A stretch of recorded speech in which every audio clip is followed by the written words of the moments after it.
আমরা এখন এলওসি থেকে ফিরছি। এজাজ ভাই আমাদের খুব সুন্দর করে ঘুরিয়ে দিল। এলওসির যে লাস্ট পয়েন্ট আমাদের ভিউ পয়েন্ট ছিল আর কি, সেটা আমরা দেখলাম এবং এজাজ ভাই খুব সুন্দর করে আমাদের ওখানে দেখিয়ে দিল। আমরা খুব খুশি হয়েছি।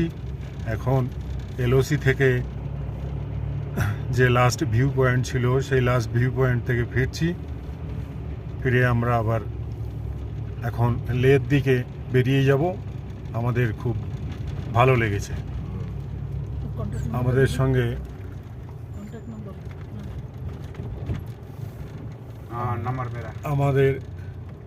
আমার যে পরিবার, তারা সবাই আমরা খুব খুশি হয়েছি।